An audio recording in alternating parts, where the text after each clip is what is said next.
¿Qué tal? ¿Cómo están?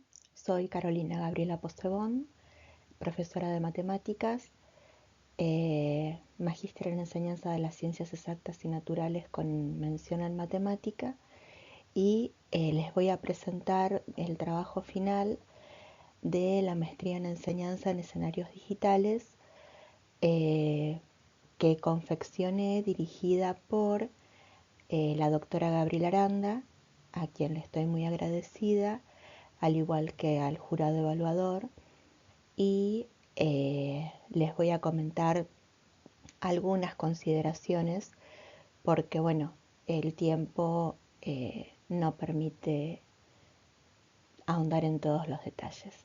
El trabajo final se titula Desarrollo de materiales didácticos para la enseñanza de matemática en el nivel universitario aplicando estrategias de aula invertida y gamificación. Les voy a comentar la justificación y el diagnóstico de este trabajo, el planteamiento del problema que nos hicimos, los objetivos que nos propusimos, el marco teórico con el que fundamentamos el mismo, la propuesta en sí, las conclusiones y el trabajo a futuro. Cuando pensamos en la justificación y el diagnóstico, nos situamos en una institución que es la Universidad Nacional del Comahue, que tiene sede en dos provincias, Neuquén y Río Negro, y se trabajó en la Facultad de Ingeniería, con sede en Neuquén Capital, en la carrera de licenciatura en Ciencias Geológicas, en la materia Matemática 1, que es una materia del primer cuatrimestre del primer año del plan de estudios, que tiene recursado. En el cursado tiene alrededor de 150 inscriptos, en el recursado alrededor de 50, pueden llegar hasta 100.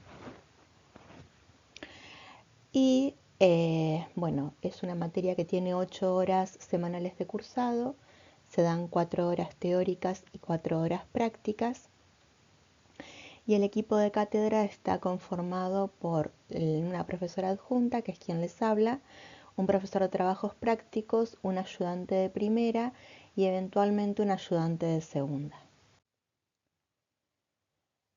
Nos encontramos con altos porcentajes de desaprobados y ausentes y con una cantidad de aprobados menor al 37% de la matrícula. Teníamos videos de clases presenciales, que son una tecnología obsoleta, grabada con celular, las clases que yo misma impartía escribiendo con fibra en el pizarrón. Teníamos textos imprimibles, ya sea de la biblioteca o que circulaban en PDF, pero nos encontramos con autores como Del Río y otros, Vergara Ibarra, Vilches Quesada y Ávila Herrera, Vázquez Mouras, que plantean que se necesita material multimedial libre y gratuito para mejorar este tipo de inconvenientes, que se ha utilizado GeoGebra, Wolfram Alpha y MATLAB en la enseñanza de la matemática y que se han logrado resultados distintos al enseñar de esta manera. Como les comentaba, el video más visto del canal de YouTube que voy confeccionando es del año 2011. Es un video de solamente 5 minutos porque el screencast duraba 5 minutos, no se permitía grabar más.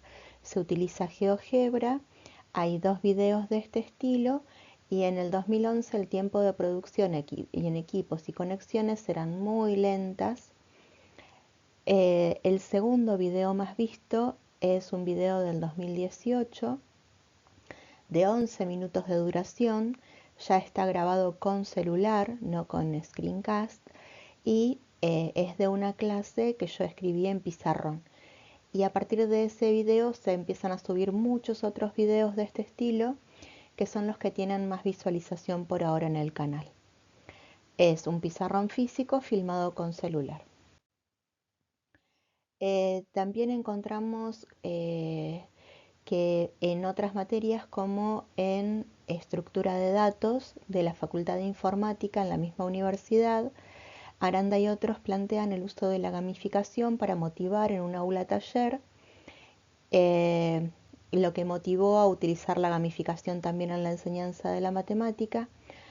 Encontramos autores como Di Domenicantonio y otros que plantean la cuestión de la deserción en los primeros niveles, ya sea de primaria, secundaria o universidad.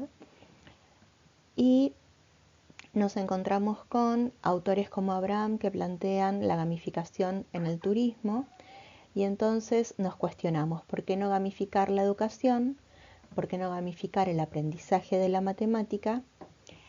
Y de esta manera poder hacer una buena docencia que requiere innovación, hacer una buena docencia que depende de una buena biografía escolar, y que en pos de esta misma buena docencia necesitamos una enseñanza contemporánea que actualmente requiere el uso de TICs para poder hacer una enseñanza poderosa, como menciona Maggio, y ver que de esta manera, con la innovación, se pueden llegar a lograr mejores resultados en la retención. Entonces, cuando vimos con qué dificultades nos encontrábamos, lo más dificultoso de todo es el objeto de estudio. Enseñar y aprender matemáticas suele ser más difícil que enseñar y aprender otras ciencias. No habían slides disponibles para dar las clases. No encontramos libros de matemática aplicada a la geología. Al 2020 no habíamos encontrado ninguna bibliografía con estas características. Sí, de los conceptos matemáticos que se necesitan como ciencia básica para geología, pero no como hay libros de matemática aplicada a economía, libros de matemática aplicada a administración, libros de matemática aplicada a ingeniería. Con esas características no encontramos libros de matemática aplicada a geología. No habían implementadas metodologías activas en la enseñanza, no habían libros de apuntes de clase, no habían juegos educativos implementados en la educación de esta materia, no había disponible una videoteca y habían muchos desaprobados y muchos ausentes. El objetivo general que nos propusimos entonces fue diseñar e implementar aula invertida gamificada con estrategia Just-in-Time Teaching en matemática universitaria, pero para poder cumplir este objetivo general tuvimos que plantearnos objetivos específicos. Diseñar secuencias didácticas, diseñar y confeccionar recursos digitales y evaluar la aplicación de la propuesta. Porque para poder hacer una aula invertida gamificada con estrategia Just-in-Time Teaching se necesitan materiales didácticos que no estaban disponibles. El marco teórico, les voy a comentar de manera breve que la implementación de la tecnología, según Gallego y Arrufat, está llena de logros y fracasos, es decir, uno se propone innovar. Bueno, el resultado de esa innovación es una gran incertidumbre. Utilizamos los modelos para incorporación de tecnología en educación. Está el TEPAC, está el TIM, pero nosotras seguimos el SAMR. S de sustitución, A de aumento, M de modificación, R de redefinición, que es un modelo tecnopedagógico que empieza a desarrollar en el año 2003 Puente Dura en su blog IPASUS, en donde propone la democratización del aprendizaje. Del vamos, él lo escribe en un blog pensando en la democratización del aprendizaje, que cualquier persona pueda acceder, pueda o no comprarse un libro que tenga desarrollada su teoría. Hace un hincapié muy fuerte en compartir el contenido en la web, plantea que todo está fundamentado en un quinteto EdTech de educación en tecnología, que incluye computación social, ubicuidad, narración digital, simulación, storytelling, visualización. Él en el año 2001, en ese mismo blog, empieza a mencionar el uso de los juegos educativos y también propone cómo subir la escalera SAMR con la gamificación en la enseñanza. Él plantea que su metamodelo es aplicable en STEM, así que estaríamos en condiciones de utilizarlo en la enseñanza de la matemática. Y nos encontramos con otro autor como Villacrés San Pedro, que propone los materiales de trabajo asincrónico para lograr un aprendizaje profundo. Es decir, todos estos materiales didácticos que quedan democratizados, compartidos en la web, permiten, por esta asincronicidad con el profesor para el aprendizaje, que ese aprendizaje sea profundo. Con respecto al aula invertida, les voy a comentar algo que encontramos en un paper de Serrano, Pastor y Casanova López, en donde ellos enumeran que, por ejemplo, los foros académicos, Facebook, Twitter, campus virtual, docencia virtual, aulas de simulaciones, videos explicativos, plataformas de apoyo a la docencia, Moodle, chat, videoconferencia, tutorías electrónicas, foros de discusión, aprendizaje adaptativo, aprendizaje móvil, aprendizaje ubicuo, aprendizaje en redes sociales, entornos colaborativos, MOOC, PLE, Google Apps, Angry Birds, gamificación, QR, realidad aumentada, realidad virtual, Google Docs, Google Drive, PowerPoint, Slides, Forms, Sheets, YouTube, desde el año 2013 son elementos que hacen al aula invertida. Según estos autores, no podemos pensar el aula invertida fuera de la implementación con tecnologías de esa aula invertida. También con herramientas como Edpuzzle. En cuanto a la gamificación, vamos a citar a Osoyo y otros que proponen tres principales líneas de trabajo que persiguen gamificar la educación. Los juegos para adquirir competencias y habilidades, es decir, cuando una propone un juego para que el estudiante adquiera competencias y habilidades, está gamificando. Los juegos o características de ellos para aumentar la motivación. Ella dice que desde cosas simples como que el sonido de los jueguitos aparezca en el aula antes de que la profesora espere una respuesta o haga una pregunta, está gamificando el aula, hasta rediseñar un proceso de aprendizaje como si fuese un juego. Son todas distintas formas de gamificar el aula.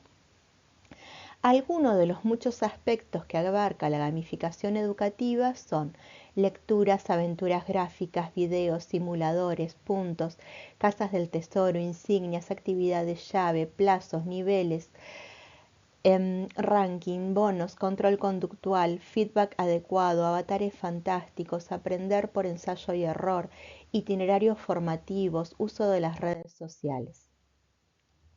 En cuanto a la enseñanza Just in Time, vamos a decir que como todas las propuestas que provienen desde los modelos tecnopedagógicos, están fundamentadas en el constructivismo.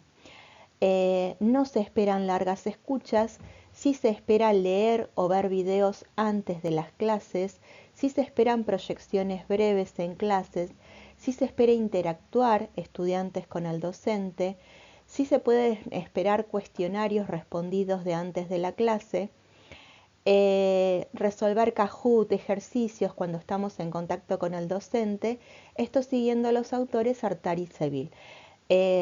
Vale la pena mencionar que la enseñanza Just in Time data de 1990.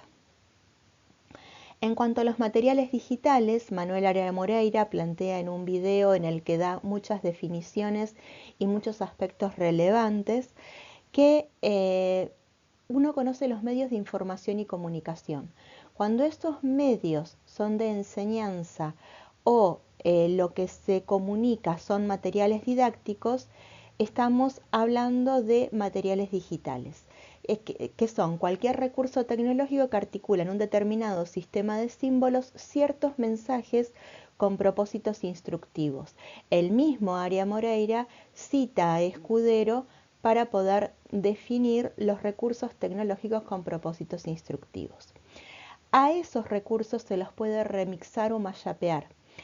En la materia en la que trabajamos no hemos podido remixar o mashupear mucho porque no hay mucho material disponible, o sea que fue mucho lo que hubo que confeccionar de cero.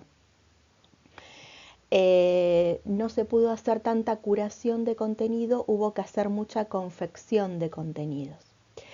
En cuanto a la narrativa transmedia, Scolari, citando a Jenkins, en el año 2003, lo define como un relato por múltiples medios y plataformas de comunicación con rol activo del consumidor. En cuanto a los recursos educativos abiertos, a estos los podemos definir si tienen un dominio Creative Commons público, que solo pida reconocimiento, que pida reconocimiento o compartir igual, que pida reconocimiento y sea no comercial, y deja o, por último, que pida reconocimiento no comercial y compartir igual. Los que están resaltados en amarillo son los que aparecen confeccionados en este trabajo final y dejan de ser recursos educativos abiertos cuando la licencia pide reconocimiento sin obra derivada o pide reconocimiento no comercial sin obra derivada. En cuanto al entorno personal de aprendizaje, podemos decir que es la realidad tecnosocial que encarna el enredo sociomaterial con que aprendemos, esto siguiendo a Dabag y Castañeda en un paper del 2020. Ellos mismos en otro paper lo llaman la agencia personal de aprendizaje, y es la escenografía en la que aprender a aprender. Nosotros con este trabajo final cambiamos la escenografía creando materiales didácticos digitales y todos los docentes podemos cambiar la escenografía a partir de nuevos materiales didácticos. El entorno personal de aprendizaje es un espacio de aprendizaje digital autónomo, según David. En cuanto a cómo concebimos el aprendizaje, le vamos a seguir a Meyer en Aprendizaje e Instrucción, que él habla de disponer de materiales de instrucción, porque el aprendizaje se logra por construcción del conocimiento, que se utilizan para tal aprendizaje los almacenes de memoria y que para los procesos cognitivos que permiten aprender significativamente se necesita selección, el uso de la memoria sensorial, organización e integración, el uso de la memoria operativa o la memoria a largo plazo, y tipos de conocimientos, hechos, conceptos, procedimientos, estrategias y creencias. Y podemos decir por qué creencias, si estamos hablando de enseñanza de la matemática. Porque si en tu entorno está la creencia de que estudiar matemática es difícil, muy probablemente te cueste más estudiar matemática que si hay una persona en un entorno con las creencias de que estudiar matemática es posible, que estudiar matemática es bonito, que estudiar matemática es fácil. Todo esto tomado de un libro que tiene ese nombre de Meyer.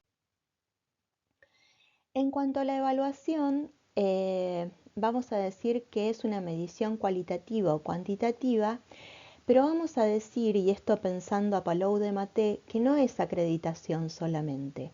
Evaluar no es solamente acreditar.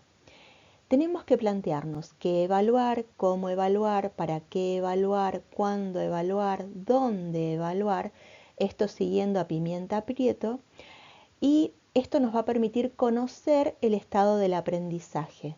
También nos va a permitir redefinir la práctica docente, nos puede permitir corregir el programa, algo que nos va a permitir es calificar y otorgar acreditación. Por el resultado de las primeras encuestas que se hicieron a los estudiantes y la recolección de uso de dispositivos, lo que vimos es que lo más adecuado en este entorno es el M-Learning. ¿Qué es el M-Learning? Según Desmond Keegan, el M-Learning data del 2002. ¿Por qué?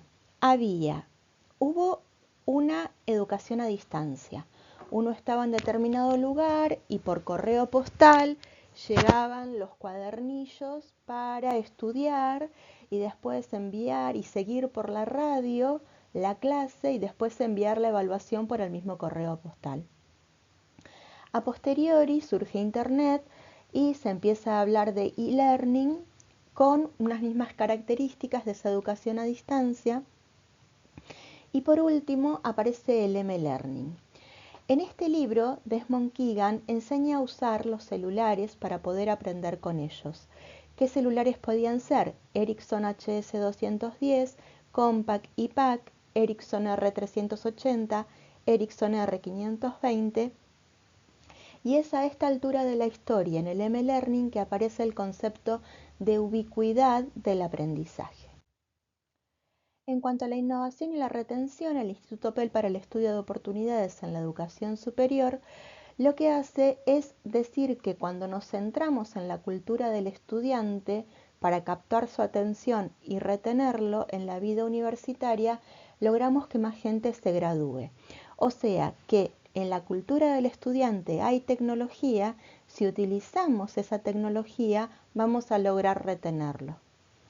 En cuanto a la atención personalizada, la colaboración, la motivación en la innovación curricular son las características de una enseñanza que haría o que fomentaría la retención.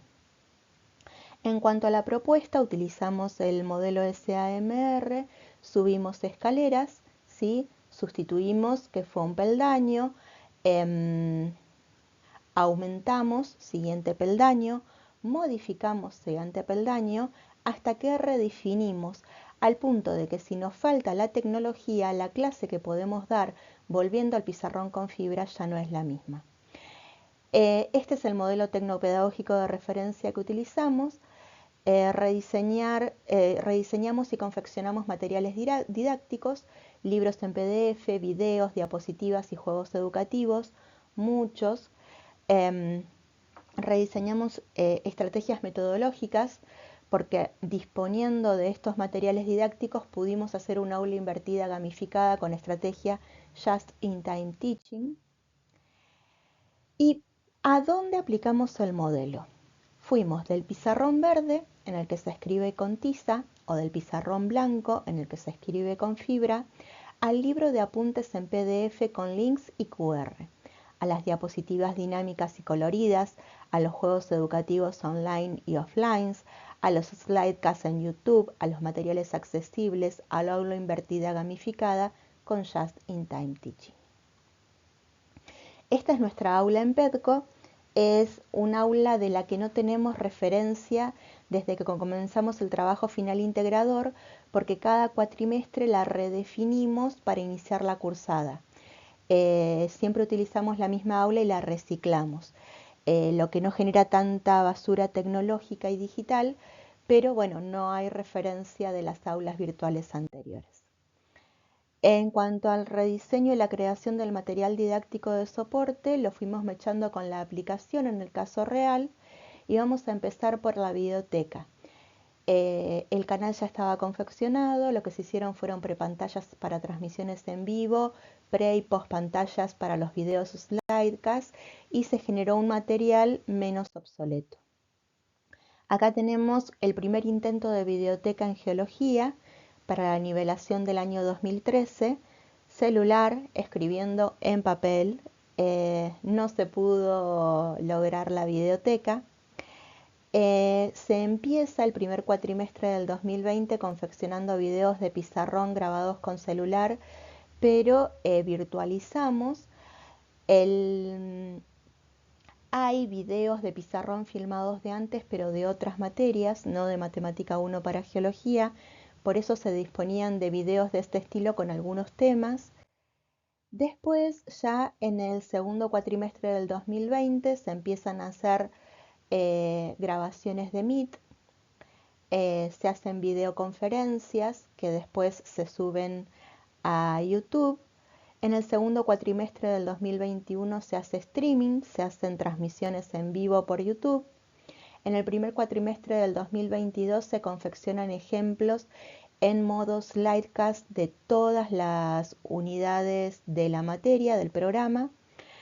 Ya en el segundo cuatrimestre del 2022 se generan videos de teoría completa para toda la materia.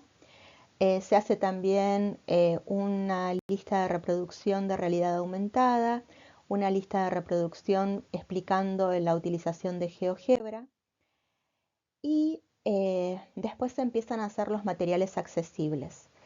Ahí lo que estamos viendo resaltado es ya no es playlist, es podcast, en el que están todos los videos de todas las unidades de la materia completa, accesible para personas con dislexia, y quedó en confección el podcast, que solamente tiene 2 episodios, con materiales accesibles para personas con baja visión. Se genera una lista de shorts matemáticos que, bueno, sigue en confección, se siguen agregando shorts que están en etapa eh, mm, eh, de aumento, se está aumentando la cantidad de shorts y se están utilizando para investigar el microaprendizaje. Eh, Tenemos cuando en el 2022 se genera la primera slidecast que tiene 1.1K vistas y 22 likes, dura 18 minutos. De ese tipo de slidecast a la fecha hay confeccionadas 297. El tiempo de producción en equipos y conexiones son menos lentas y la slidecast mejor posicionada en este momento tiene el puesto 13 de los videos del canal. Y el puesto 8 lo tiene el primer video que está confeccionado con pizarrón.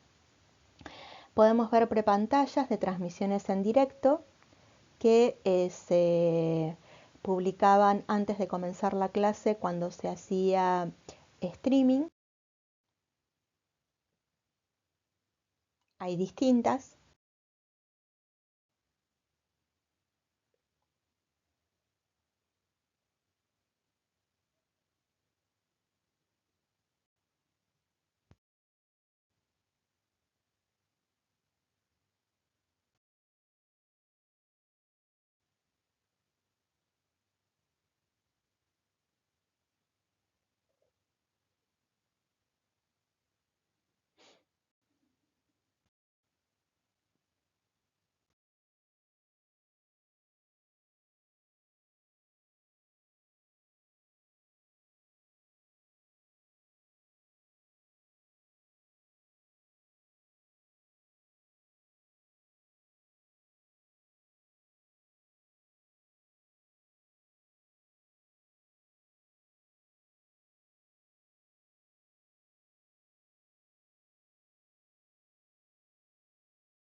y la mayoría están confeccionadas en Canva, en donde se lograron dos reconocimientos, uno por 50 diseños en Canva y otro por 100 diseños en Canva.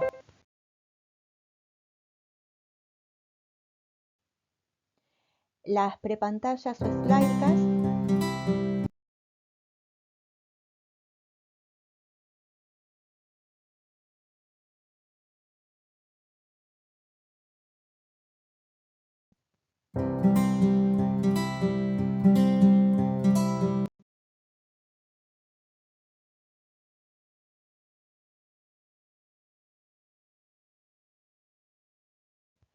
algunas que están en tipografía accesible a personas con dislexia, como la que terminamos de ver, esta que vamos a ver ahora que es accesible para personas con baja visión.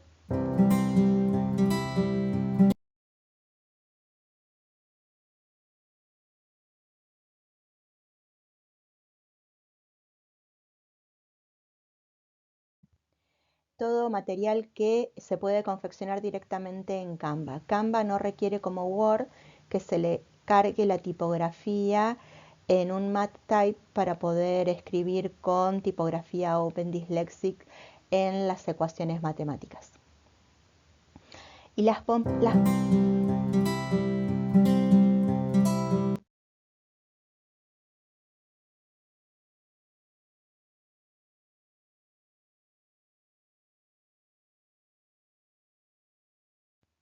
postpantallas que nos permitían cerrar a todos los videos de una misma manera. En cuanto a las diapositivas que se confeccionaron, se hizo utilizando PowerPoint. También se utilizaron las Google Slides, pero estas últimas tienen menos recursos que las PowerPoint, o sea que se dejaron de confeccionar y se siguió adelante con las PowerPoint, que también permitía confeccionar el PowerPoint Cast o Slidecast, permitía utilizar distintas tipografías y muchas versatilidades. Acá estamos viendo 4 diapositivas comunes con unos gráficos mucho más definidos, construidos en GeoGebra, una tipografía muy prolija, con editor de ecuaciones muy editable, generando un material muy visualizable, bien visualizable. Acá tenemos ya 4 diapositivas que son accesibles a personas con dislexia. Acá tenemos diapositivas que son imprimibles para personas con baja visión y de lectura para personas con baja visión. La diapositiva no es estática. Por ejemplo, si yo quiero estudiar las fuerzas que se ejercen en un cuerpo tirado por una soga, le puedo plantear al estudiante que tenemos una rampa, que en esa rampa hay un bloque, que en el centro de masa de ese bloque vamos a posicionar los ejes coordenados cartesianos, que a ese bloque lo estamos tirando de una soga que tiene una fuerza equipolente ubicada en el centro de masa, que a su vez la rampa está inclinada a 30 grados y que esos 30 grados se traducen en el sistema de ejes coordenados cartesianos, que la fuerza tiene una componente horizontal y una vertical y que a su vez hay otra componente vertical que es la que ejerce la gravedad con el peso del bloquecito. Todo esto mirando a los estudiantes, no teniendo que darme vuelta para escribir en el pizarrón, un dinamismo que genera cambios en el aprendizaje, además de ser mediante una pantalla que es mucho más amigable para ellos. El módulo de nuestra fuerza es de 50 newtons. Las primeras notas es el nombre que recibieron los libros de apuntes, que tienen distintas ediciones. Acá estamos viendo la primera, que se escribió en Word. En la segunda, en la que agregamos un índice y ejercicios. Una tercera edición en donde se agregan rúbricas. Una cuarta edición en la que se agregan mapas conceptuales y ejemplos. Los mapas conceptuales se construyen con el MinMap que aparece en la G Suite, hasta llegar a una versión que tiene tabla de símbolos, encuesta, link a precursos en 1000 aulas, cuestionario de verificación de lectura e-libro, juegos desincrónicos, ejemplos escritos, ejemplos en YouTube, Casa del Tesoro, Scratch, final resuelto, y todo lo que está linkeado a su vez tiene su QR para que si alguien está leyendo el libro con un celular a mano y le es más fácil escanear un QR que seguir un link, puede elegir entre qué opción para poder continuar su hiperlectura. Estos libros de apuntes están subidos en Calameo y fue Calameo el que nos informó que el 81,7% de los estudiantes que en enero y en febrero hicieron más lecturas preparando su final, leyeron desde celular. Y ahí fue que tomamos la decisión de incorporar el M-Learning. La conducta del celular sigue, lo vamos a ver en una encuesta que se hizo 3 años después que se recopiló esta información, y sigue siendo el celular el dispositivo más utilizado, más que la PC, más que la notebook, más que la tablet. Se confeccionaron GIF, juegos y uso del celular como soporte para el estudio.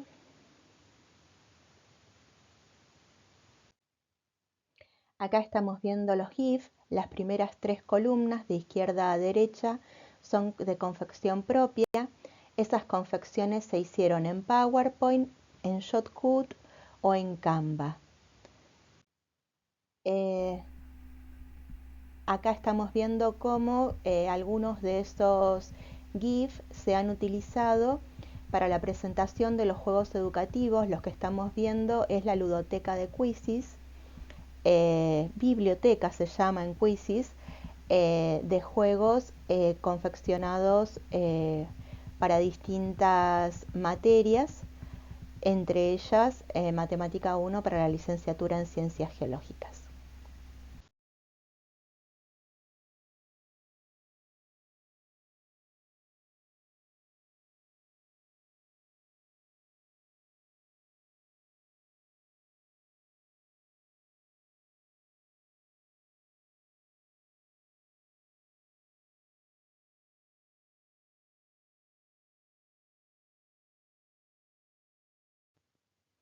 Acá estamos viendo la pantalla de un juego.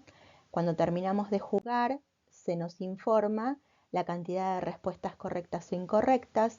Hay un botón que va a la biblioteca con otros juegos, un botón para volver a jugar, un ranking, precisión, cuántas monedas nos ganamos para ir a la tienda y vestir a nuestro avatar, que en Quizzes se llama Qubit, la puntuación que obtenemos y un foro de estudiantes para poder consultar mientras vamos respondiendo con gente que esté en el mismo tema que nosotros. Acá, por ejemplo, estamos viendo una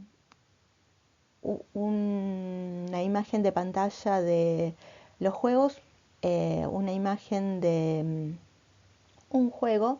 Una de las preguntas dice marcar las que sean operaciones, suma, resta, 2 mayor que menos 1, igualdad. Esto es de la unidad de números reales. Eh, Realmente las quizzes tuvieron una muy buena respuesta. En la primera semana, ¿sí? De ahí informa la semana en quizzes. Esa es mi primera semana en quizzes. Obtuve 5.285 preguntas respondidas, 11 juegos. Fue algo muy atrapante para mí y para los estudiantes.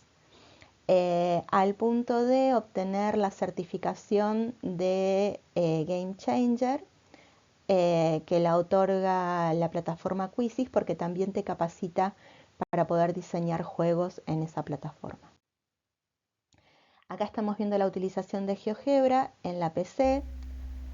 Esto nos permite ver intersección con distintos planos paralelos a un plano coordenado. Se está intersectando una silla de montar, ahí lo estamos viendo en el celular, que se puede generar el mismo dinamismo que en la PC, contra el viejo gráfico del paraboloide hiperbólico en el pizarrón. Ese lo grafiqué yo, debe ser del año 2018-2019. En donde uno puede graficar algunas intersecciones, no ver tantas, pero bueno, era lo que había.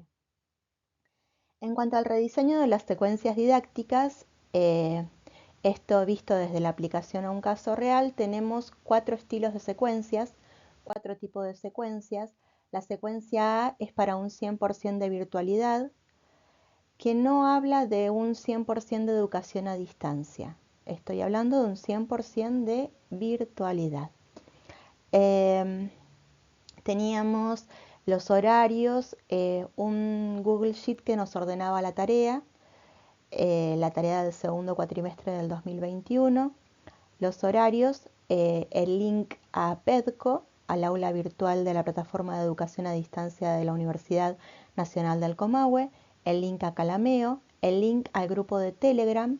Utilizábamos Telegram, no quedan muchos estudiantes, esa imagen es de ahora, es actual, pero ese era el grupo en el que habían más o menos 150 estudiantes en el año 2021, en el segundo cuatrimestre del 2021. Un precurso de ecuaciones, precurso de polinomios, link a YouTube, link al PDF, link al programa y después un cronograma en donde aparecen las semanas y las páginas a leer del libro de apuntes por cada semana. Cuando tenían parcialitos y coloquios, los videos que quedaban grabados de las transmisiones en vivo en Videos Un Coma, que era una plataforma que ha desaparecido, y en YouTube los quizzes para jugar online u offline, y esto en una primera página del slide.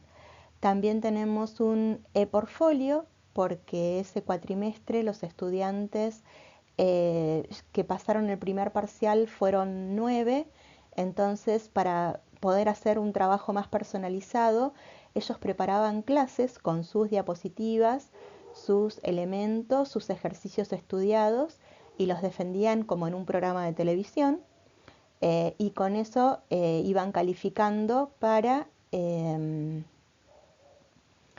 aprobar la cursada. Hicieron los links para la práctica y los PDF de los trabajos prácticos y los horarios con los links respectivos de cada profesor.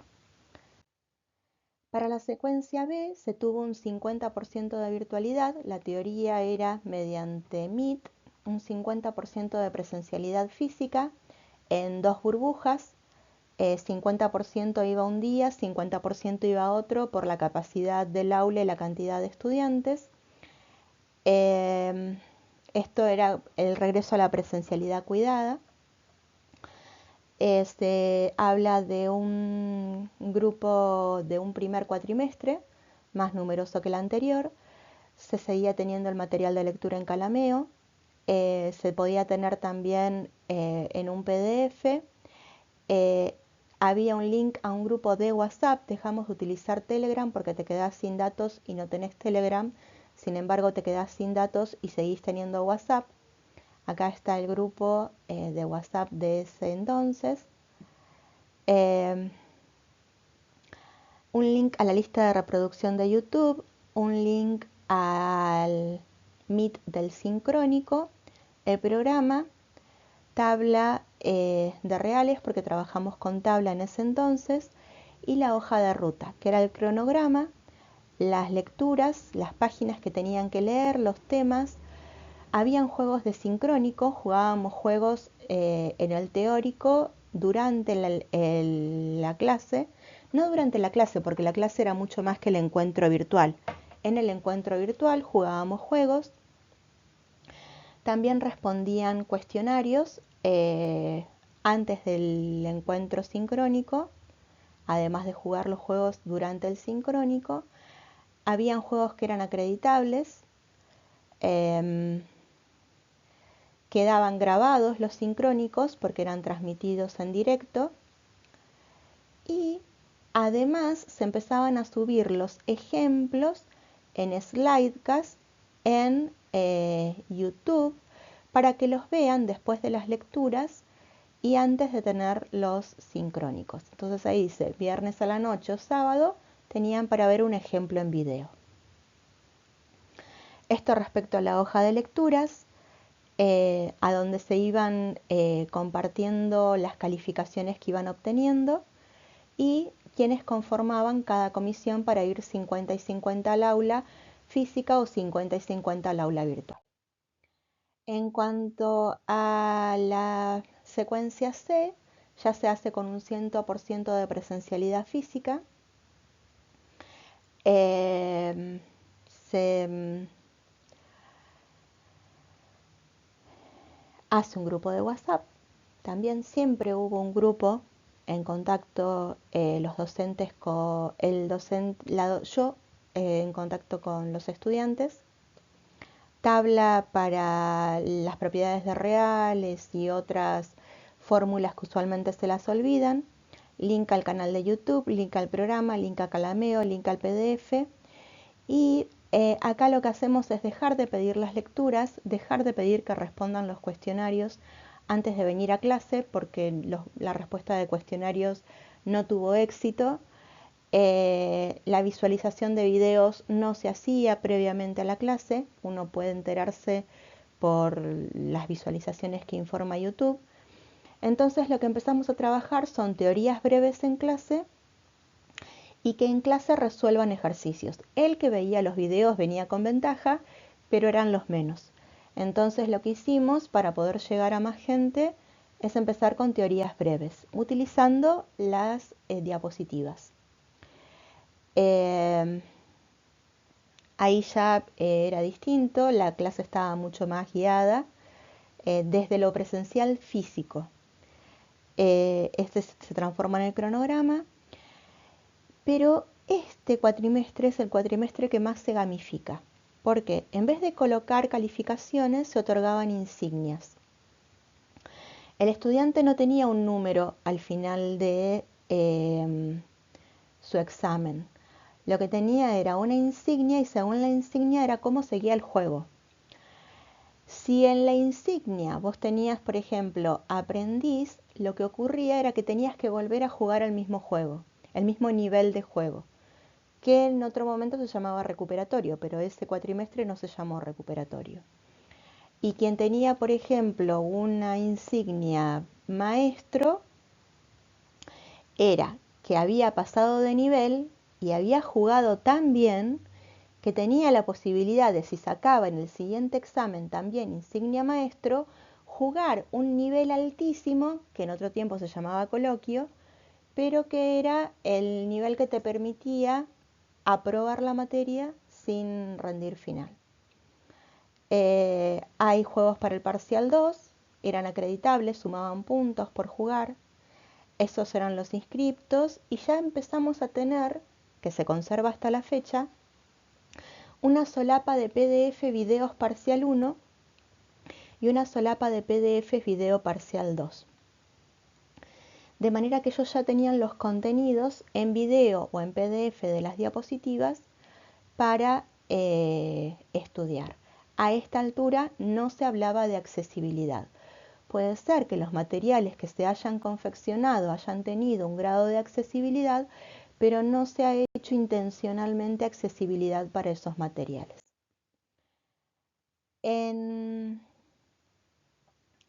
También con 100% de presencialidad física vamos a repetir la secuencia tipo C, pero no podemos seguir gamificando en el sentido que se gamificó anteriormente, porque Coneau para la acreditación de las carreras pide una calificación numérica, no pudimos seguir utilizando insignias y lo que sí empezamos a hacer es materiales accesibles para personas con dislexia, que llevó todo el año 2023 confeccionarlos.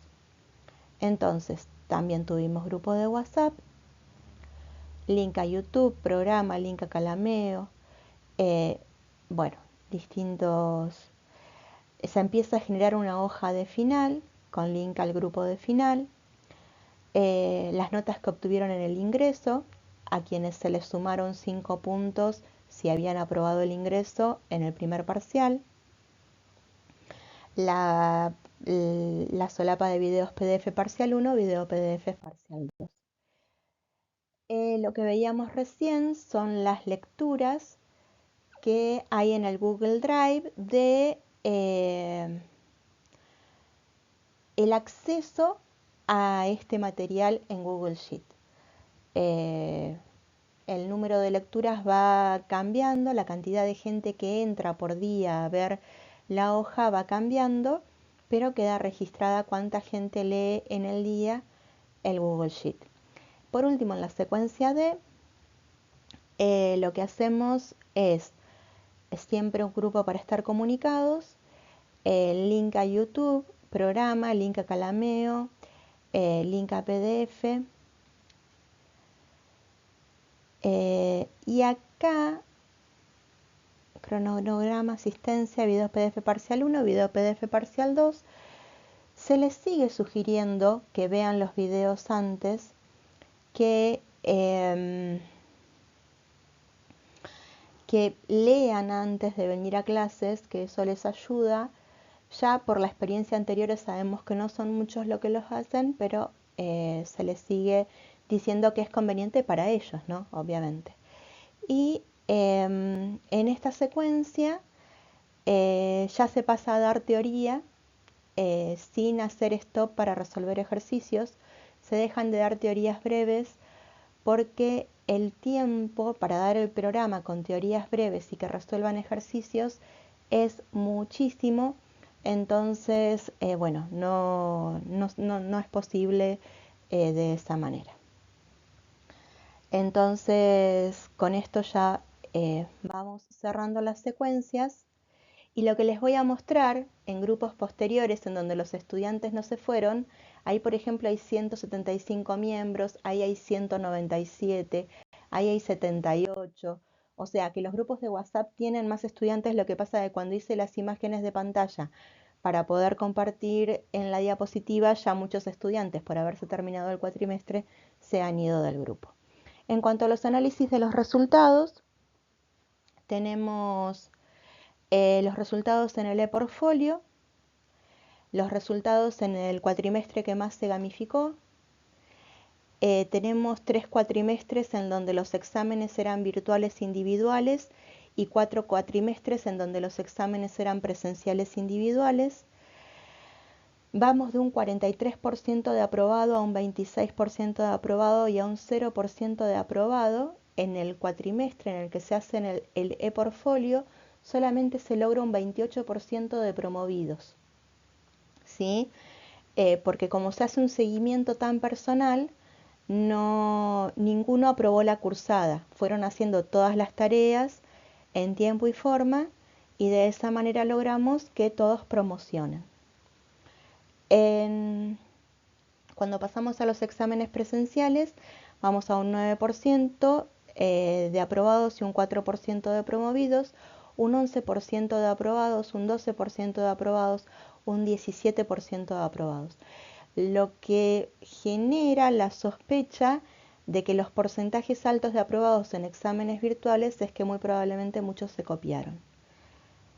A pesar de que los hacíamos estar en videoconferencia y teníamos mucho protocolo para que no se copien, teníamos la sensación de que se han copiado igual. En los exámenes presenciales hay solamente un 34% de ausentes en el cuatrimestre que se gamificó, lo que nos hace pensar que la virtualidad,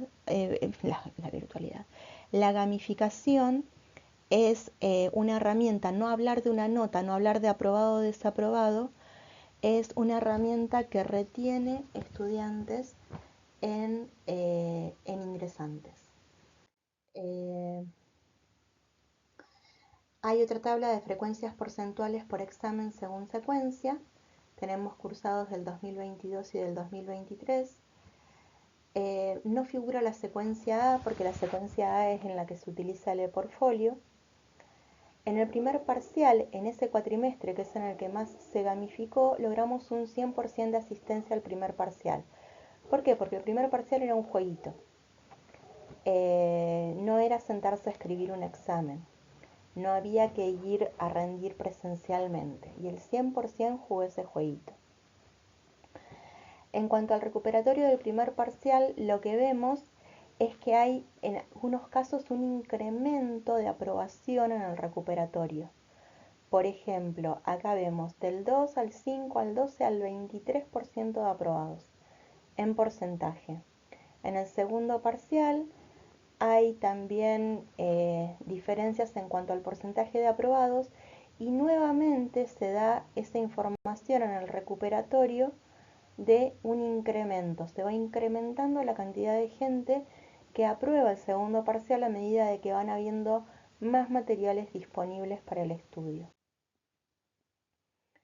Lo que nos sorprendió haciendo una recopilación de actas de finales es el porcentaje de aprobados al que se llegó en el 2024.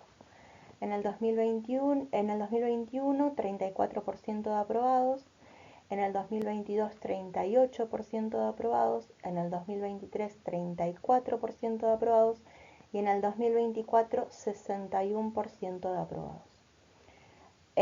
Pueden deberse a una multiplicidad de factores.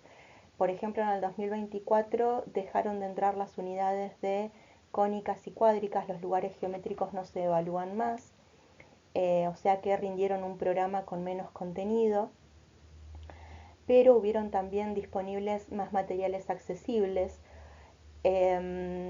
Son 3 años antes en donde ya los estudiantes disponen de materiales didácticos para el estudio. O sea, hay una multiplicidad de factores que pueden haber generado esto que realmente fue dar vuelta al tanteador.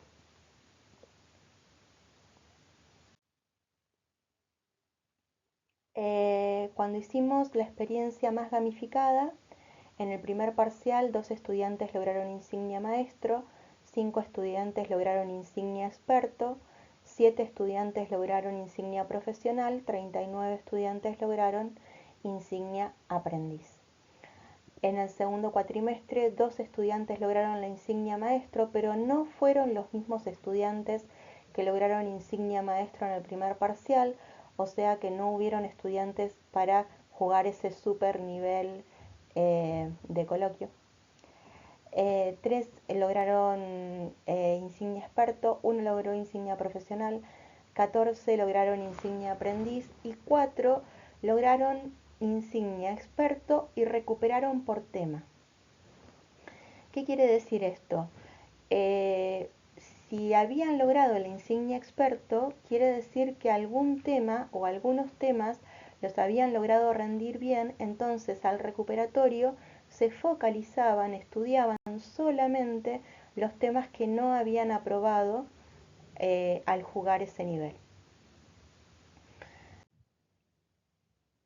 En un año se toma asistencia, que es el año en el que se hace la secuencia tipo D, y esa asistencia se compara con la calificación que obtienen en el primer parcial y se obtiene una relación directa, tanto en el primer parcial como en el segundo parcial, de que a más asistencia, más puntaje en el examen. Acá estamos viendo esta es una lista de reproducción que tiene 31 videos, 286 visualizaciones. Acá tenemos otra lista de reproducción que tiene 46 videos, 953 visualizaciones. El podcast accesible para personas con dislexia, que tiene 15 episodios. Y en donde tenemos, por ejemplo, un episodio con 225 visualizaciones y el podcast accesible a personas con baja visión, que tiene solamente 2 episodios y un episodio con 88 visualizaciones. Se hicieron diferentes encuestas a estudiantes, pero se ha rescatado de una que se hizo en el primer cuatrimestre del 2023, que la respondieron 50 estudiantes, y otra que se hizo en el segundo cuatrimestre del 2023, que la respondieron 29 estudiantes. Se confeccionó un G-Form de la G Suite, en donde se valoran las dimensiones del PLE. El PLE tiene dimensiones proyectivas, individual, cognitiva, emocional y espiritual, dimensiones estratégicas, social, temporal, espacial e instrumental, y esto siguiendo a una publicación de la revista Red, que en el año 2023, en enero, publica un número dedicado a los entornos personales de aprendizaje. Yo venía con la croqueta de lo que habíamos visto del PLE en el año 2021, que hablábamos de un PLE sin conexión, sin tecnología, un PLE sin conexión con tecnología y un PLE con conexión con tecnología, y a todo esto se le incorporan las dimensiones. Entonces se me ocurrió ver en mis estudiantes qué entorno estaba funcionando sin conexión, con conexión, sin tecnología, con tecnología, para poder saber cómo estaban situados, además con todas estas nuevas dimensiones del mismo. Algo que se les consulta es si estudian, si les gusta más estudiar solos, si les gusta más estudiar en grupo, o si es algo alternado, y en realidad lo que más tuvo respuesta en ambos cuatrimestres es que les gusta alternar. A veces quieren estudiar solos, a veces quieren estudiar en grupo.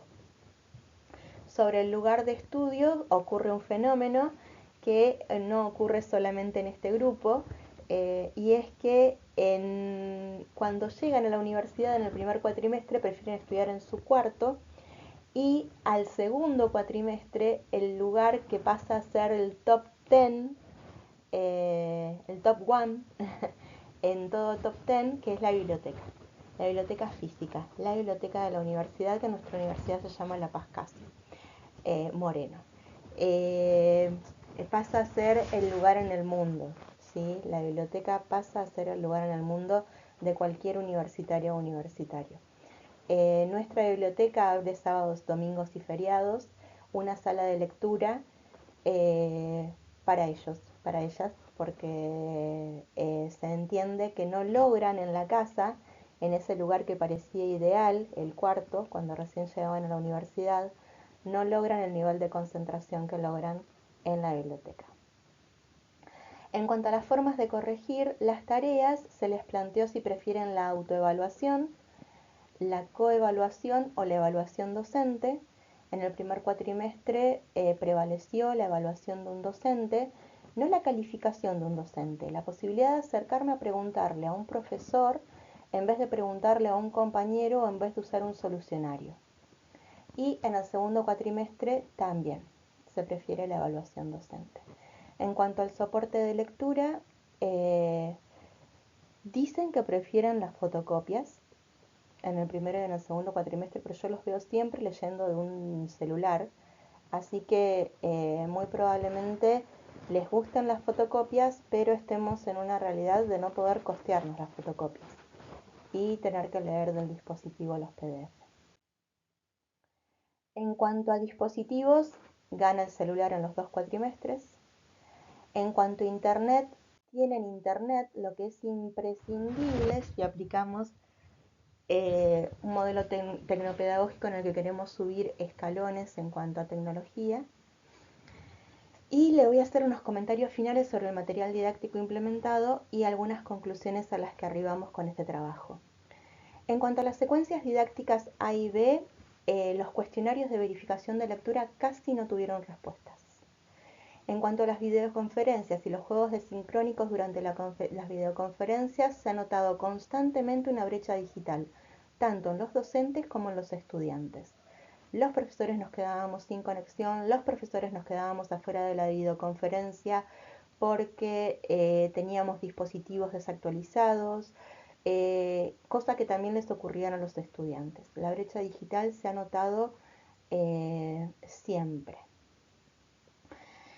Hemos notado poca lectura previa de libros o visualización de videos que promovieron al cambio de teorías breves seguidas de ejercicios a resolver en clases.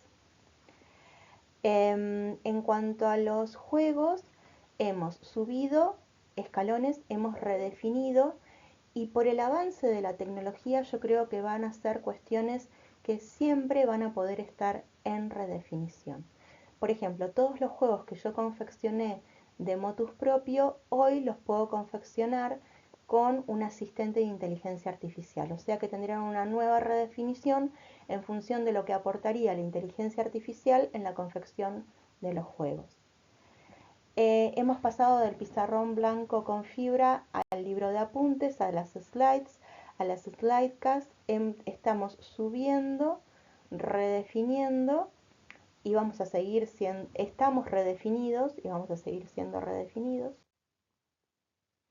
En cuanto a la información de quienes responden formularios o quienes juegan quizzes, esto permite saber quiénes hacen las lecturas previas y puntuar a los estudiantes, incluyendo tareas nuevas en la acreditación. En cuanto a los juegos quizzes en encuentros presenciales, la utilización de realidad aumentada, notamos la brecha digital. En muchos cuatrimestres teníamos solamente un celular en el que podíamos ver con realidad aumentada los lugares geométricos en el espacio. En remixar se pudo remixar muy poco, se programó y se remixó un juego en Scratch.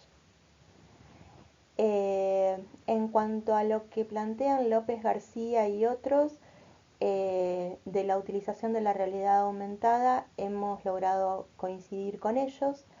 También en cuanto al entorno personal de aprendizaje, al uso de redes sociales, hemos podido ver que es posible implementar muchas de las cuestiones que planteaban Serrano Pastor y Casanova López. Utilizamos campus y docencia virtual, hicimos videos explicativos, utilizamos plataformas de apoyo a la docencia, utilizamos Moodle, chat, hicimos videoconferencia, usamos tutorías electrónicas, utilizamos aprendizaje móvil, hicimos aprendizaje en redes sociales, utilizamos MOOCs, PLE, hicimos aprendizaje ubicuo y lo seguimos haciendo, utilizamos Google Apps, hicimos gamificación, respondieron cuestionarios, utilizaron códigos QR, utilizamos archivos multimedia, o sea que hicimos aula invertida. Lo que nos informan las pruebas a aprender es que el 80% desaprueba matemática en el secundario, o sea que venimos con unos previos bastante flojos. Imprescindible para poder aprender a aprender. Logramos mejoras en el porcentaje de aprobados en finales en el año 2024. Esto lo supimos recién este enero, cuando dispusimos de todas las actas del año este. Logramos mejoras en significatividad del aprendizaje. Tenemos una característica generacional. Fuera de multimedia, menos atención, menos concentración, menos memoria para actividades académicas tradicionales. Y pudimos con esa característica generacional, llevando los contenidos académicos a la multimedia, y bueno, haciendo esta contemporaneización, esto de hacer más contemporánea la educación para poder hacer una enseñanza poderosa. En cuanto a Aranda y otros, coincidimos, los juegos y la gamificación motivan, no solamente en estructura de datos, en la enseñanza de la matemática también. En cuanto a lo que planteábamos en el marco teórico de Rivera Vargas y Cobo Romaní, sigue existiendo la brecha digital. Hicimos verificación de elementos de lugares geométricos en el plano con la app de GeoGebra Suite. Hicimos verificación de intersecciones de lugares geométricos en el espacio con planos en la app de GeoGebra 3D. Y esto es lo que elegimos comentarles. Ojalá que les haya gustado, ojalá que les sea útil como nos ha sido útil a nosotras, y agradezco sobre todo a mi directora.